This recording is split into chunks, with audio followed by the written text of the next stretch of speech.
Student, स्वागत है आप सभी का एकेडमिक विंग्स के यूट्यूब चैनल पे। और आज हम स्टार्ट करने वाले हैं इंडियन काउंसिल एक्ट 1909, जो 1909 का जो भारत परिषद अधिनियम था उसके बारे में हम लोग आज शुरुआत करते हैं। तो पहले इसका टॉपिक लिखते हैं, उसके बाद हम लोग इसके स्पेशल प्रोविजंस को देखते हैं। ये जो Indian council act, Indian council act 1909, ये 1909 में आया था। इंडियन काउंसिल एक्ट यानी कि भारत परिषद अधिनियम। इसके बारे में इंपॉर्टेंट सबसे पहले तो ये आ जाता है कि इसको हम लोग एक और नाम से जानते हैं। किस नाम से जानते हैं? तो मॉर्ले मिंटो रिफॉर्म्स। कई बार डायरेक्ट पूछ देता है कि मॉर्ले मिंटो रिफॉर्म्स किस वर्ष आया था, तो 1909 में आया था। मॉर्ले मिंटो रिफॉर्म्स को ही हम लोग किस नाम से जानते हैं? तो इंडियन काउंसिल एक्ट 1909। अब मॉर्ले मिंटो रिफॉर्म्स के नाम से क्यों जानते हैं? रिफॉर्म्स का मतलब तो हम लोग समझते हैं कि सुधार, जो कुछ भी जो अलग अलग प्रोविजन जो सुधार के उद्देश्य से लाए जाते थे उनको हम लोग रिफॉर्म्स कहते थे। लेकिन मॉर्ले और मिंटो का नाम इसमें स्पेसिफिक क्यों जोड़ा गया? तो मॉर्ले जो थे, पहले मिंटो के बारे में जानते हैं। मिंटो जो थे वो 1909 के दौरान वायसराय थे। भारत में जो अंग्रेजों के वायसराय होते थे वो थे कौन? Lord Minto.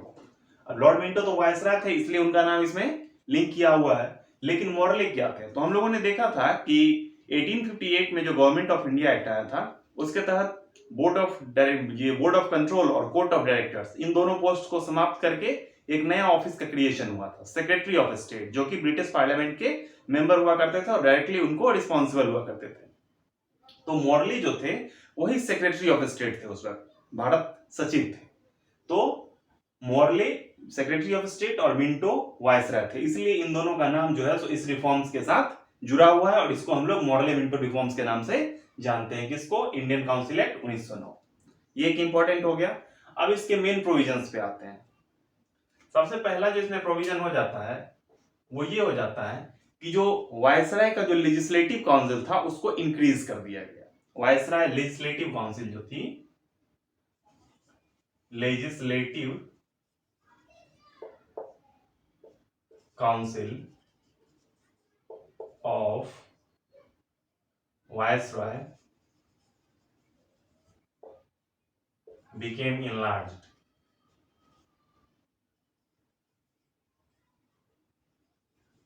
ये जो है इसका साइज बड़ा कर दिया गया। साइज बड़ा कैसे कर दिया? अब हम लोगों ने लास्ट लेक्चर में देखा था कि जो लेजिस्लेटिव काउंसिल होती थी वो दो लेवल पे हुआ करती थी। दो लेवल पे हुआ करती थी। पहले इसको हम लोग सेपरेट कर देते हैं। अब ये जो दो लेवल पे होती थी, एक होती थी सेंट्रल, एक सेंट्रल लेवल पे और दूसरी प्रोविंशियल लेवल पे, यानी कि प्रांतीय लेवल पे। प्रोविंशियल और सेंट्रल लेवल पे, दोनों लेवल पे होती थी। सेंट्रल लेवल पे जो थे दो, उसमें भी साइज बढ़ा दिया गया और जो प्रोविंशियल लेवल थे उसमें भी साइज बढ़ा दिया गया। उसके अलावा क्या किया गया कि जो सेंट्रल लेवल पे थे वहां पे ऑफिशियल मेंबर्स, जो ऑफिशियल मेंबर्स थे ये मेजोरिटी बन गए। इनकी संख्या क्या हो गई? ज्यादा हो गई। और जो प्रोविंशियल लेवल पे थे वहां नॉन ऑफिशियल मेंबर्स, इनकी संख्या ज्यादा हो गई। तो सेंट्रल लेवल पे सेंट्रल लेवल पे जो ऑफिशियल मेंबर्स थे जिनके पास अधिकार ज्यादा हुआ करते थे उनकी संख्या बड़ी हो गई, क्योंकि ज्यादातर जो डिसीजन मेकिंग जो वर्क होता था वो सेंट्रल लेवल पे होता था। और जो प्रोविंशियल लेवल पे थे वहां पे नॉन ऑफिशियल मेंबर्स की संख्या को बढ़ा दिया गया, वो लोग वहां पे मेजोरिटी में आ गए। और ये जो नॉन ऑफिशियल मेंबर्स थे इसमें मोस्टली जो होते थे वो इंडियंस होते थे। तो ये एक इंपॉर्टेंट पॉइंट है। उसके अलावा लेजिस्लेटिव काउंसिल में जो थे ये तो साइज इसका बढ़ा दिया गया। उसके अलावा क्या किया गया कि कुछ फंक्शंस इनका जो था उनको भी इंक्रीज कर दिया गया। क्या क्या फंक्शन इंक्रीज कर दिया गया?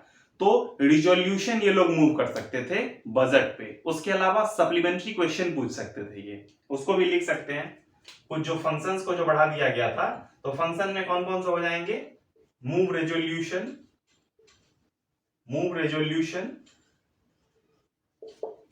ऑन बजट पे रेजोल्यूशन पास करते थे, मूव कर सकते थे। और उसके अलावा can ask supplementary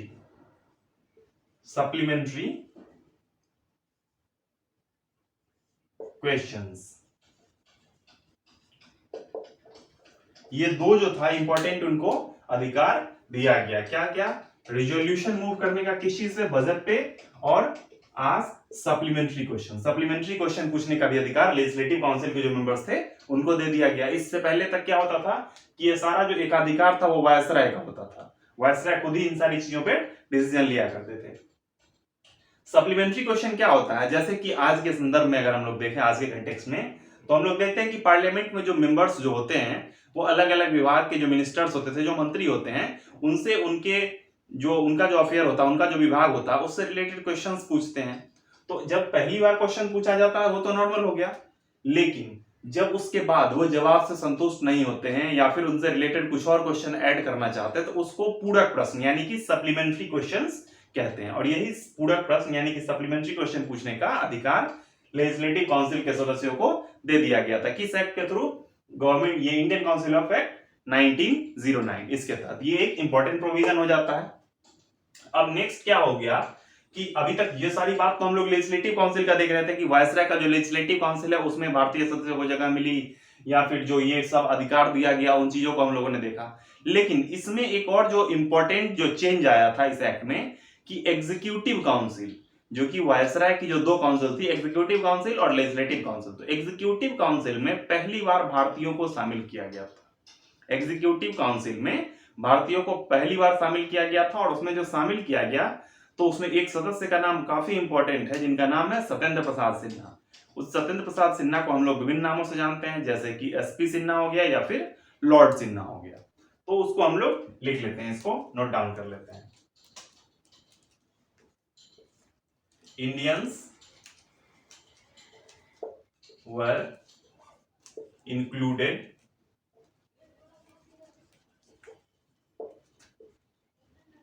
in executive council। Executive council में शामिल किया गया भारतीयों को, और जो इंपॉर्टेंट नाम आ जाता है वो किनका आ जाता है? सत्येंद्र प्रसाद सिन्हा। सत्येंद्र प्रसाद सिन्हा, इनको विभिन्न नामों से जाना जाता है। एसपी सिन्हा के नाम से भी इनको जानते हैं या फिर लॉर्ड सिन्हा के नाम से भी इनको जाना जाता है। तो सत्येंद्र प्रसाद सिन्हा वो इंपॉर्टेंट व्यक्ति थे जिनको कि एग्जीक्यूटिव काउंसिल में, किसका एग्जीक्यूटिव काउंसिल? तो वायसराय के एग्जीक्यूटिव काउंसिल में इंक्लूड किया गया था, और पहली बार इंडियंस को भी इसमें शामिल किया गया था। ये तो कुछ इंपॉर्टेंट प्रोविजंस हो गए, लेकिन जिस एक्ट के लिए ये सबसे ज्यादा जाना जाता है, ये जो इंडियन काउंसिल एक्ट 1909 है, ये जिस प्रोविजन के लिए, जिस चीज के लिए सबसे ज्यादा चर्चित रहता है और सबसे ज्यादा क्वेश्चन पूछा जाता है, वो पूछा जाता है कम्युनल रिप्रेजेंटेशन या फिर सेपरेट इलेक्टोरेट। जो मुस्लिमों के लिए जो पृथक निर्वाचन क्षेत्र की जो मांग की गई थी और जिस चीज को यहाँ पर पूरा किया गया था, उस चीज के लिए 1909 का जो एक्ट है उसको काफी जाना जाता है, क्योंकि उसी के तहत जो सांप्रदायिकता का बीज जो था वो भारत में बोया गया था। तो इसको हम लोग पॉइंट लिख लेते हैं। थर्ड पॉइंट हो जाएगा हमारा, क्या हो जाएगा? जो इंडियन काउंसिल एक्ट के तहत 1909 में जो मुस्लिमों के लिए सेपरेट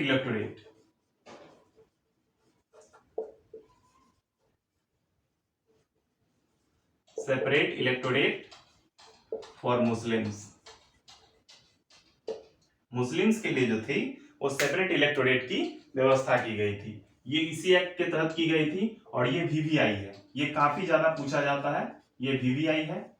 इसमें क्या हुआ था, जैसे कि वर्तमान अगर हम लोग ये प्रेजेंट कंटेक्स्ट में अगर हम लोग देखें, तो जो भी डिप्राइव्ड क्लास होते हैं, जैसे कि एससी, एसटी या फिर जो महिलाएं हैं, उनके लिए क्या किया जाता है कि इलेक्शंस में सीट को रिजर्व कर दिया जाता है।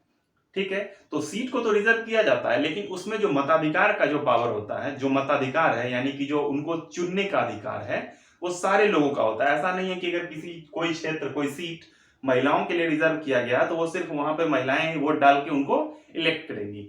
इसके तहत वही हुआ था कि अगर कोई सीट मुस्लिमों के लिए अगर उसको रिजर्व किया गया था, तो वहां जितने भी वोटर थे वहां पर वोट डालने का अधिकार जो था वो सिर्फ और सिर्फ मुस्लिमों का होता। और ये कहीं ना कहीं भारत में जो सांप्रदायिकता जो थी उस चीज को बहुत ज्यादा बढ़ाने का काम किया, और सांप्रदायिकता जो था उसको बढ़ा के फूट डालो और राज करो की जो नीति थी अंग्रेजों की, उस पर उन्होंने बहुत अच्छे तरीके से इसको अमल किया इस एक्ट के थ्रू, और वो ये प्रोविजन जो है उस वक्त बहुत ज्यादा मतलब विवादास्पद रहा था, गांधी जी ने इसका काफी ज्यादा विरोध किया था।